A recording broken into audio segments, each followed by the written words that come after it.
श्रीयंत्रकार हनुमत्स्तोत्रम्।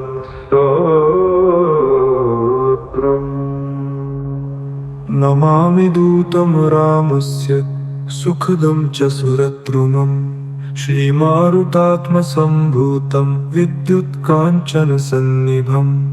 पीनवृत्तं महाबाहुं सर्वशत्रुनिवारणम्, रामप्रियतमं देवं भक्ताभीष्टप्रदायकम्। नानारत्नसमायुक्तं कुण्डलादिविराजितं, 32 स्वर्णपीठविराजितम्।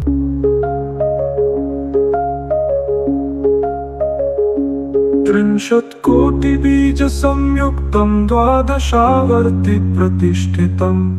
पद्मासनस्थितं देवं षट्कोणमण्डलमध्यगम्, चतुर्भुजं महाकायं सर्ववैष्णवशेखरम्, गदाभयकरं हस्तौ हृदि स्थौ सुकृताञ्जलिम्, हंसमान्नत्र प्रवक्तारं सर्वजीवनियामकम्, प्रभञ्जनशब्दवाचेन सर्वदुर्मतभञ्जकम्, सर्वदाभीष्टदातारं सतां वै दृढमहवे, अञ्जनागरर्भसम्भूतं सर्वशास्त्रविशारदम्, कपीनां प्राणदातारं सीतान्वेषणतत्परम्, अक्षादिप्राणहन्तारं लङ्कादहनतत्परम्, किङ्कराः सर्वदेवाद्या जानकीनाथस्य किङ्करं, वासिनं चक्रतीर्थस्य दक्षिणस्थगिरौ सदा, तुङ्गाम्भोधितरङ्गस्य वातेन परिशोभिते, नानादेशगतैः सद्भिः सेव्यमानं नृपोत्तमैः, धूपदीपादिनैवेद्ये पञ्चखाद्यैश्च शक्तितः, भजामि श्रीहनुमन्तं हेमकान्तिसमप्रभम्, व्यासतीर्थयतीन्द्रेण पूजितं च विधानतः, त्रिवारं यः पठेत् नित्यं स्तोत्रं भक्त्या द्विजोत्तमः, वाञ्छितं लभतेऽभीष्टं षण्मासाभ्यन्तरे खलु। पुत्रार्थी लभते पुत्रं, यशोर्थी लभते यशः, विद्यार्थी लभते विद्यां, धनार्थी लभते धनम्, सर्वथा मास्तु सन्देहो हरिः साक्षी जगत्पति, यः करोत्यत्र सन्देहं स याति नरकं ध्रुवम्। यन्त्रोद्धारकस्तोत्रं 16 श्लोकसंयुतं, श्रवणं कीर्तनं वा सर्वपापैर्मुच्यते। नमामि दूतं रामस्य सुखदं च सुरद्रुमम्, श्रीमारुतात्मसम्भूतं विद्युत्काञ्चनसन्निभम्, पीनवृत्तं महाबाहुं सर्वशत्रुनिवारणम्, रामप्रियतमं देवं भक्ताभीष्टप्रदायकम्। नानारत्नसमायुक्तं कुण्डलादिविराजितं, 32 स्वर्णपीठविराजितम्।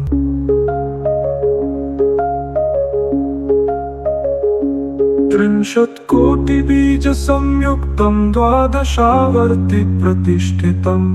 पद्मासनस्थितं देवं षट्कोणमण्डलमध्यगम्, चतुर्भुजं महाकायं सर्ववैष्णवशेखरम्, गदाभयकरं हस्तौ हृदि स्थौ सुकृताञ्जलिम्, हंसमान्नत्र प्रवक्तारं सर्वजीवनियामकम्, प्रभञ्जनशब्दवाचेन सर्वदुर्मतभञ्जकम्, सर्वदाभीष्टदातारं सतां वै दृढमहवे,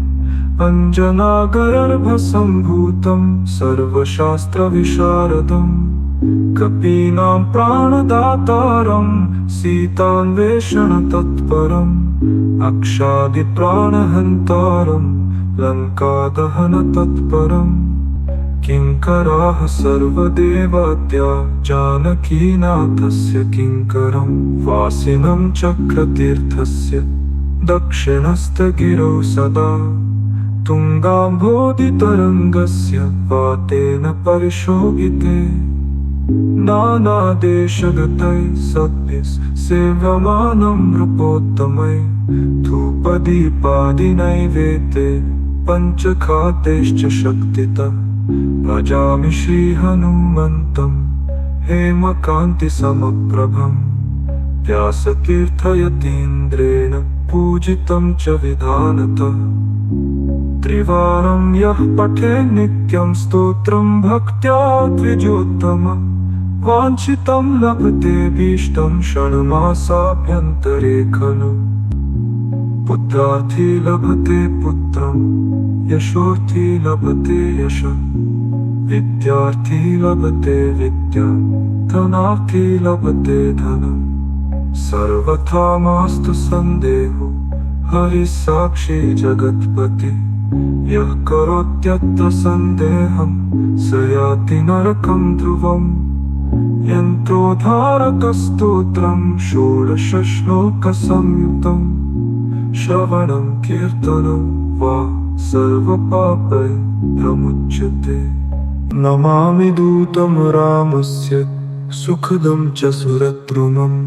श्रीमारुतात्मसम्भूतं विद्युत्काञ्चनसन्निभं पीनवृत्तं महाबाहुं सर्वशत्रुनिवारणं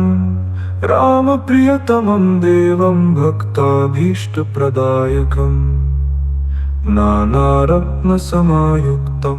कुण्डलादिविराजितं 32 स्वर्णपीठविराजितम्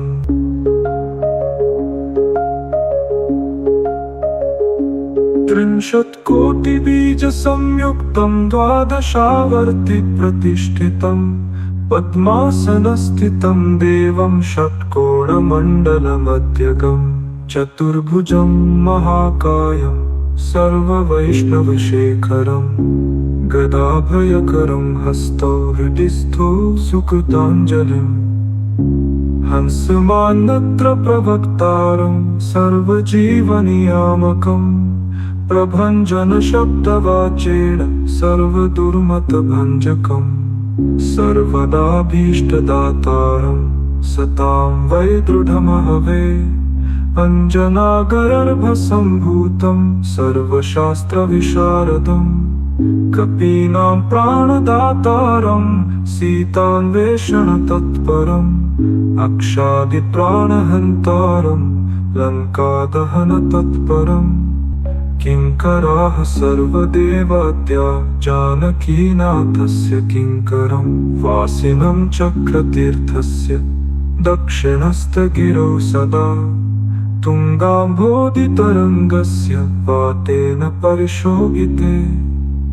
नानादेशगतैः सद्भिः सेव्यमानं नृपोत्तमैः धूपदीपादिनैवेद्ये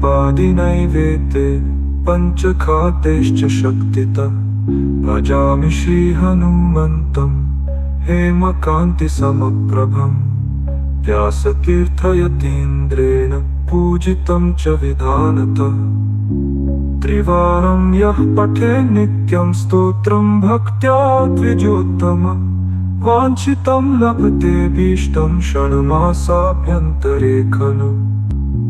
पुत्रार्थी लभते पुत्रं यशोर्थी लभते यशः विद्यार्थी लभते विद्यां धनार्थी लभते धनम् सर्वथा मास्तु सन्देहो हरिः साक्षी जगत्पति यः करोत्यत्र सन्देहं स याति नरकं ध्रुवम् यन्त्रोद्धारकस्तोत्रं षोडशश्लोकसंयुतं श्रवणं कीर्तनं वा सर्वपापैः प्रमुच्यते नमामि दूतं रामस्य सुखदं च सुरद्रुमम् श्रीमारुतात्मसम्भूतं विद्युत्काञ्चनसन्निभं पीनवृत्तं महाबाहुं सर्वशत्रुनिवारणं रामप्रियतमं देवं भक्ताभीष्टप्रदायकम् नानारत्नसमायुक्तं कुण्डलादिविराजितं 32 स्वर्णपीठविराजितम्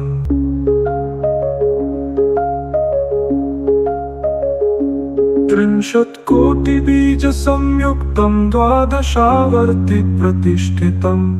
पद्मासनस्थितं देवं षट्कोणमण्डलमध्यगम् चतुर्भुजं महाकायं सर्ववैष्णवशेखरं गदाभयकरं हस्तौ हृदि स्थो सुकृताञ्जलिम् हंसमान्नत्र प्रवक्तारं सर्वजीवनियामकं प्रभञ्जनशब्दवाचेन सर्वदुर्मतभञ्जकम् सर्वदाभीष्टदातारं सतां वै दृढमहवे अञ्जनागर्भसम्भूतं सर्वशास्त्रविशारदं कपीनां प्राणदातारं सीतान्वेषणतत्परम् अक्षादिप्राणहन्तारं लङ्कादहनतत्परम् किङ्कराः सर्वदेवाद्या जानकीनाथस्य किङ्करं वासिनं चक्रतीर्थस्य दक्षिणस्थगिरौ सदा तुङ्गाम्भोधितरङ्गस्य वातेन परिशोभिते नानादेशगतैः सद्भिः सेव्यमानं नृपोत्तमैः धूपदीपादिनैवेद्ये पञ्चखाद्यैश्च शक्तितः भजामि श्रीहनुमन्तं हेमकान्तिसमप्रभं व्यासतीर्थयतीन्द्रेण पूजितं च विधानतः त्रिवारं यः पठेत् नित्यं स्तोत्रं भक्त्या द्विजोत्तमं वाञ्छितं लभतेऽभीष्टं षण्मासाभ्यन्तरे खलु पुत्रार्थी लभते पुत्रं यशोर्थी लभते यशः विद्यार्थी लभते विद्यां धनार्थी लभते धनम् सर्वथा मास्तु सन्देहो हरिः साक्षी जगत्पति यः करोत्यत्र सन्देहं स याति नरकं ध्रुवम् यन्त्रोद्धारकस्तोत्रं 16 श्लोकसंयुतं श्रवणं कीर्तनं वा सर्वपापैर्मुच्यते नमामि दूतं रामस्य सुखदं च सुरद्रुमम् श्रीमारुतात्मसम्भूतं विद्युत्काञ्चनसन्निभं पीनवृत्तं महाबाहुं सर्वशत्रुनिवारणं रामप्रियतमं देवं भक्ताभीष्टप्रदायकम् नानारत्नसमायुक्तं कुण्डलादिविराजितं 32 स्वर्णपीठविराजितम्